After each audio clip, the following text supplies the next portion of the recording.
Welcome to my channel. This is an indication of some of the things that I cover on a regular basis in my videos. If you haven't already subscribed, please feel free to do so, and don't forget to click the little bell so that you'll get notified of future videos. Please feel free to share my videos on your social media, and I hope you enjoy the video which follows. Well, we had our first bit of snow last night. Didn't amount to much, but it also went down to -4 degrees. Warmed up all the way to +3 now. What we're looking at is my turnip patch. I've been waiting for enough frost so that I could pick them. Well, I guess we've had frost enough, all right. I'm going to pull them out and see what I've got there. I know these ones are not very large. I'm also going to go up to the community garden and get the few that are up there. They're huge, too big. They were all planted from seed at the same time in trays, but just difference in where they're growing, I guess. And they were transplanted out at different times as well. But these have got a lot of damage. I don't know how much I'll be able to use of them, if any. I ignored them and the slugs took over.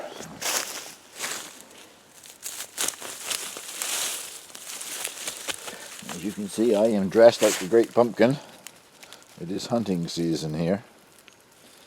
Well, I suspect to get the soil, which is frozen around them, it's supposed to warm up to 10 degrees tomorrow, so I will just put these in my wheelbarrow, and when they have thawed up enough, I'll remove the soil.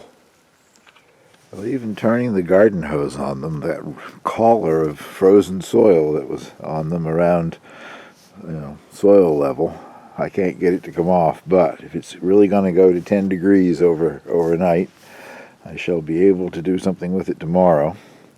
Some of them are not too bad of a size. A lot of them are very small, and there are a lot of holes made by slugs. Several of them will have to be discarded, but I do see a few there that are salvageable. I actually plan to take one and try to clean the stuff off of it and have it with dinner this evening. I'm having a traditional dried fish dinner, dried salt pollock. That's been on the stove now for several hours. You just have to keep changing the water to get rid of the salt. Used to be able to get what they called slack salted around here that they did locally, but all I can buy now is the commercial variety that, man, it's encrusted in salt. You really have to work to get rid of the salt, but I still like it, and it's traditional to have it with turnip and potatoes. So that's going to be this evening's dinner. And tomorrow, at 50 degrees, I hope to go up to the community garden and pull out the big cabbages, right? The big turnips up there. A day later, November 10th, I just come out of the hoop house, harvested all of my beets. I don't have a garden hose out here anymore. The 300 feet of garden hose I took apart and put in the basement for the winter before it froze up. I still have one short length outside up at the house. I don't know, 50-foot length of hose, something like that, which today is 9 degrees. Supposed to get up to around 10, but it's made it to 9 anyway. So I will be cleaning these up with the garden hose and grading them to size.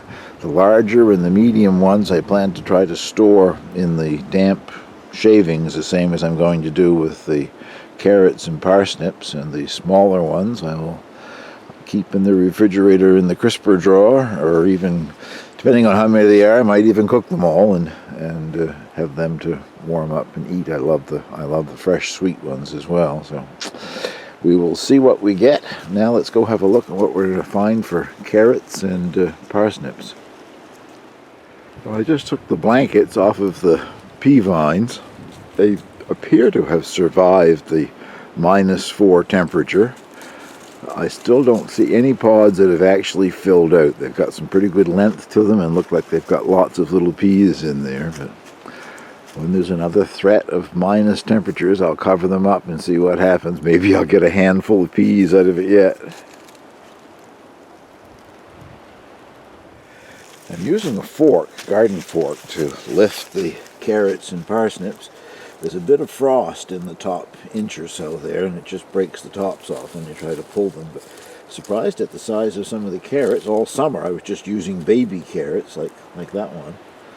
And some of them have grown to a decent size. So That is encouraging. Now to find out what's under the parsnips. Very muddy because, as I said, I don't have a garden hose out here to clean them. I've got to take them to the house for that. These are parsnips. Not huge, but very usable. Pleased with that. And there's a lot of a great long row here. I think perhaps more parsnips than I can ever use, but I will show you what I get once they're all out of the ground, and I'm trying to get them cleaned up. Well, I've got my work cut out for me for the next hour or so. I have a wheelbarrow full of parsnips mostly, carrots and beets, and all the greenery. Once I get that all cut off, the hens will enjoy the greenery anyway. I'll show you what I get when I get this task finished. Well, I got all the foliage off and at least partially cleaned up. I think really only washed one side. I'll have to flip them over and wash the other side. But those are the smaller, thinner parsnips, which I will probably take in the house and start using immediately. I'll just keep them in the vegetable crisper in the refrigerator until they're used up. Next to them are the larger ones. More parsnips than I'll ever use, more than likely. But those are the ones that I will be trying to save in the damp wood shavings. I'll be showing you how I do that in just a moment here. And next to those are the few carrots that I got. A lot of little teeny ones and a few that are a decent size. The small ones I think I will put with the small parsnips and take them in the house, and I could use them all really. There's not that many carrots there, probably 2 or 3 pounds, but I want to see how well this method works, so the larger ones I will store in the shavings with everything else and see how that works out this winter. And not very many beets. There were a lot of beets, but they were very small, so I just saved the medium-sized ones and 1 or 2 that are a good large size.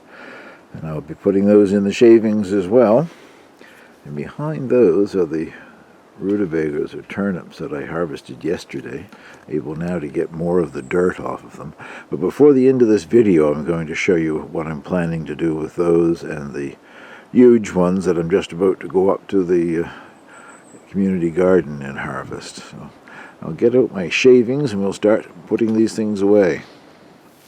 Now, this is just a very small, inexpensive tote, plastic tote.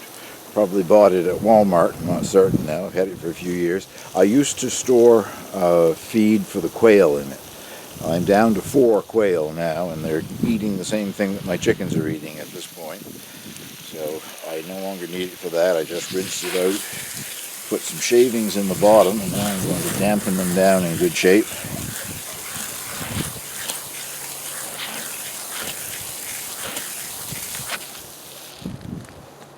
And add some vegetables to it.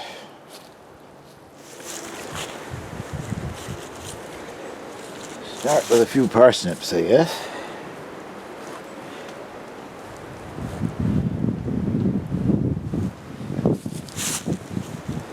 I've washed the soil off of them, or most of it, but the little hairy side roots that parsnips have, these here, I've left them there. The idea is to keep them hydrated, so I figure with the little roots available that will make it easier for them to hydrate. A few of my multicolored carrots, leaf that we don't need.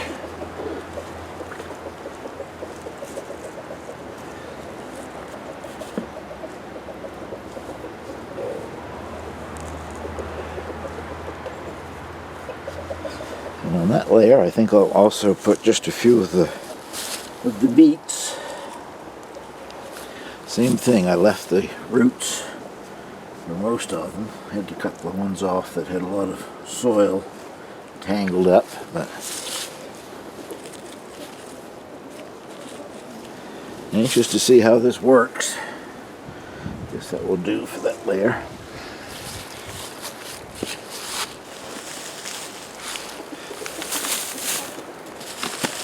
These are nice clean shavings. I buy them by the bale.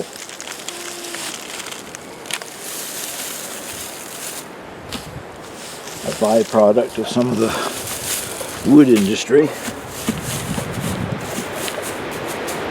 Use them for bedding in the coops. Oops, too much strength there, I guess.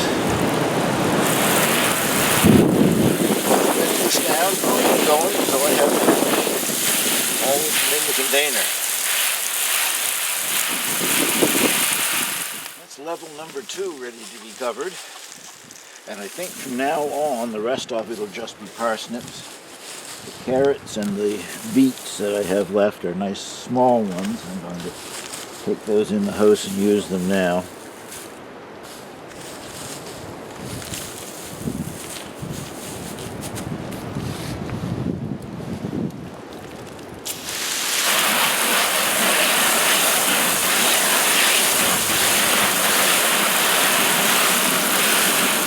And that's level number 3. And I think I just have enough left for one more level of parsnips. Everything else is going in the house to be used in the near future.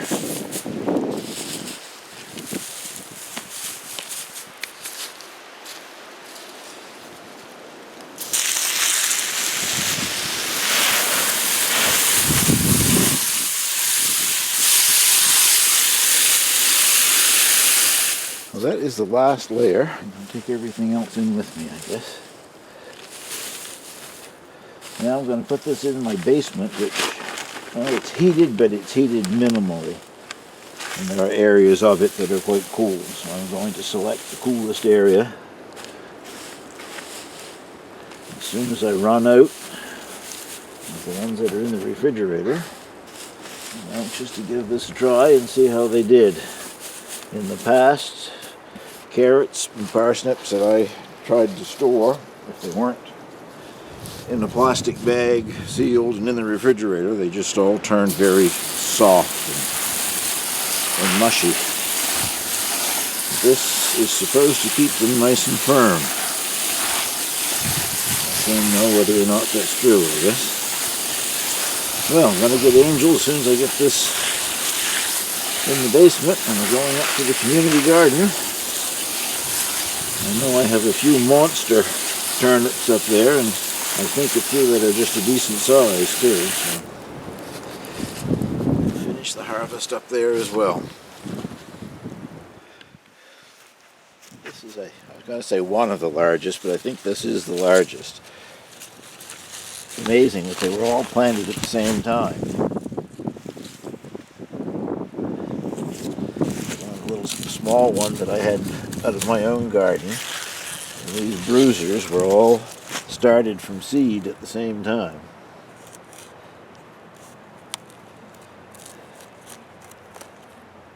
It's more turnip than you would want to buy in a store, that's for sure, but I have a plan for storing them over the winter. There isn't any garden hose available here either.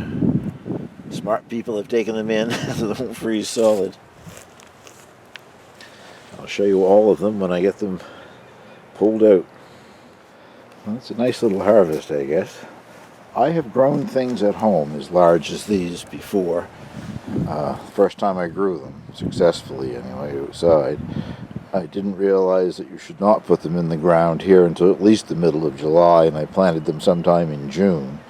And they carried on growing like that. This year, the reason mine didn't get any size at home, they were in trays, but they weren't put in the soil until my patch of peas had finished up. So next year, I'm saving a plot for the rutabagas. I'm not going to wait for something to finish so I can get them out in mid-July or so. Now this one, and this one here, I would call just a good size. That's what I would like to harvest. These will be all right. I'll still use them. It's just you would not want to buy anything that large in the store. What would you do with one that size, I guess? But I'm going to be freezing, so I'll show you what I'm going to do with them in a minute here. After I get them home, anyway. Well, I have been busy cutting up rutabaga, turnip, swede, whatever you want to call it. We call it turnip. And that doesn't even include the largest one. I haven't got into that yet. But I have peeled it, and cut it up and diced it into sort of cubes, and it's been washed. And what I'm going to do is blanch and freeze it. In the past I have cooked it and then frozen it, and I got wondering today whether it could be just frozen raw, and did some research online, and I guess that's the preferred method of doing it anyway, so that's what I'm going to do. This is a steamer basket. You see the holes in it. The only thing I ever use it for is this, for blanching things that I'm going to freeze. So I will put a good amount of them in here.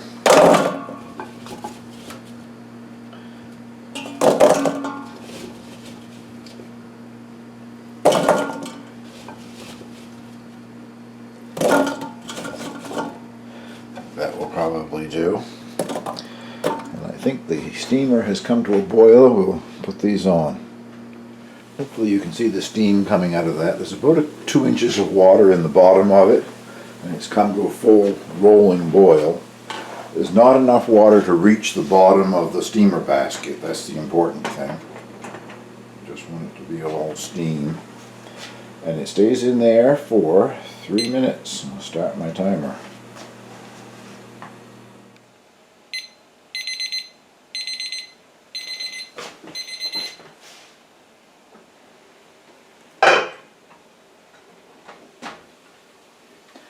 They've had their 3 minutes, and now you have to cool them down.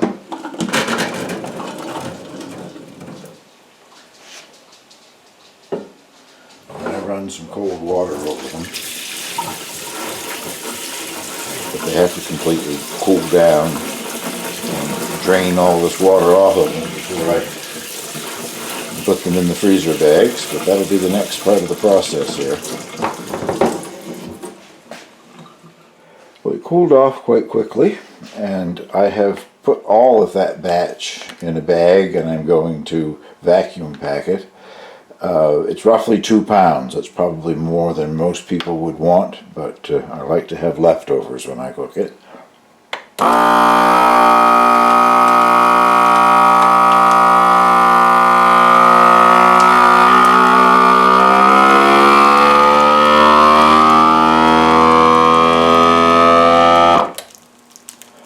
Now it is sealing.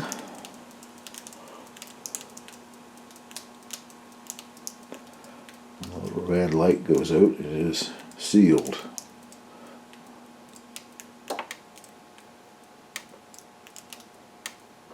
There it goes.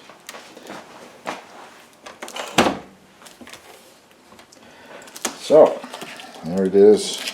Hardly any air in it at all. So that should freeze and last for quite a while, I hope. Well, that will conclude this video of putting by the harvest, and the last of the harvest, I guess. The last gardening video for 2019. Thank you very much for watching.